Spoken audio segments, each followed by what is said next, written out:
Hello বন্ধুরা, তোমরা সবাই কেমন আছো? আশা করি ভালোই আছো। আমিও খুব ভালো আছি। আজকে আমি তোমাদের সামনে নিয়ে আসলাম ফ্রাইড রাইস রেসিপি। তোমরা তো সবাই ফ্রাইড রাইস খেতে ভালোবাসো, বানাতেও জানো। আমি আজকে ফ্রাইড রাইসটা বানাবো। তো ফ্রাইড রাইস বানানোর জন্য চালগুলো আমি মেপে ধুয়ে আগের থেকে ভিজিয়ে রাখবো। আধ ঘন্টা আমি ভিজিয়ে রাখবো, কারণ ফ্রাইড রাইসের চালটা কিছুক্ষণ আগে না ভিজিয়ে রাখলে ভাতটা একদম ঝরঝরে হবে না। আর ফ্রাইড রাইসে ভাত তো ঝরঝরে হতেই হবে, নরম হলে তো চলবে না বন্ধুরা। তোমরা তো জানোই, আমি আর কি বলবো বলো। তো চালটা ভিজিয়ে রেখেছি। এদিকে কাজু কিশমিশগুলো আগের থেকে ভিজিয়ে রেখেছি। তারপর আমি হাঁড়িতে জল দিয়ে বসিয়ে দিলাম। কিছুক্ষণ জলটা গরম হওয়ার পর আমি চালগুলো হাঁড়িতে দিয়ে দেবো। তো চালগুলো হাঁড়িতে আমি একটু সামান্য সাদা তেল দিয়ে দেবো, কারণ ফ্রাইড রাইসে ভাত বানাতে গেলে একটু তেল অবশ্যই দিতে হয় বন্ধুরা। তোমরা দাও কি না জানি না, কিন্তু আমি দেই। তো যাই হোক, এখন ভাতটা হয়ে গেলে ভাতের মাঠটা আমি ঝরিয়ে ভাতটা একদম ঝরঝরে করে নেব। এদিকে আমি আরেকটা গ্যাসের ফ্লেমে আমি কড়াই বসিয়ে দিয়েছি। কড়াইটা সাদা তেল একটু ঘি দিয়ে দিলাম, আর দিয়ে দিলাম গোটা গরম মশলা। গোটা গরম মশলা দেওয়ার পর আমি কেটে রাখা বিনস গাজরগুলো সব তেলে দিয়ে দেব। দিয়ে একটু ভালো করে নেড়ে চেড়ে নেব।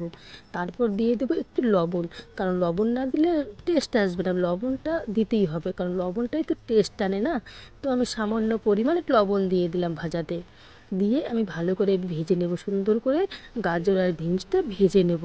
এদিকে আমি একটু মটরশুঁটি ভাপিয়ে রেখেছি, মটরশুঁটিটাও আমি দিয়ে দেব। দিয়ে গাজর বিনস মটরশুঁটি তিনটাই ভালো করে সুন্দর করে কিছুক্ষণ সময় নিয়ে ভেজে নেব আমি।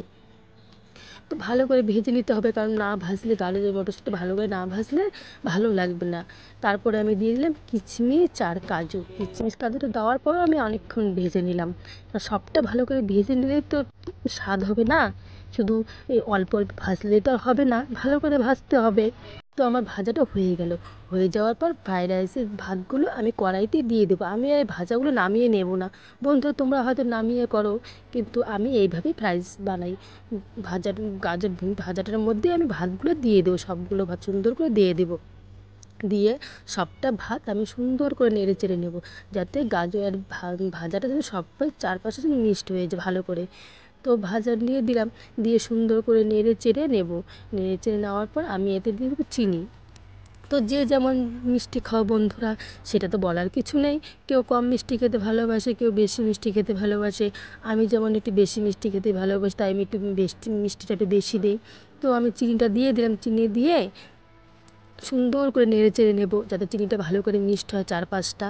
তো মিক্সড হওয়া চিনিটা নেড়ে চেড়ে দেওয়ার পর এতে আমি দিয়ে দেবো এলাচের গুঁড়ো, কারণ ফ্রাইড রাইস এলাচের গুঁড়ো ছাড়া কিন্তু ভালো লাগে না বন্ধুরা। আমি দিয়ে দেবো ঘি দিয়ে দেবো, কারণ আগে আমি একটু ঘি দিয়েছিলাম তেলের মধ্যে, তোমরা দেখেছো বন্ধুরা। এখন লাস্টে আমি আরেকটু ঘি দিয়ে দিলাম। তো ঘিটা দিয়ে আবার ভালো করে নেড়ে চেড়ে নেবো, সুন্দর করে নেড়ে চেড়ে নেওয়ার পর আমি এলাচের গুঁড়োটা যে রেখেছিলাম, এলাচের গুঁড়োটা দিয়ে দেবো। দিয়ে ভালো করে নেড়ে চেড়ে নেবো বন্ধুরা। তো দেখো বন্ধুরা, আমার ফ্রাইড রাইসটা কেমন হয়েছে। যদি ভালো লাগে বন্ধুরা, আমাকে পাশে থেকেও সাবস্ক্রাইব করে দিও চ্যানেলটা, লাইক কমেন্ট শেয়ার করে দিব। আমার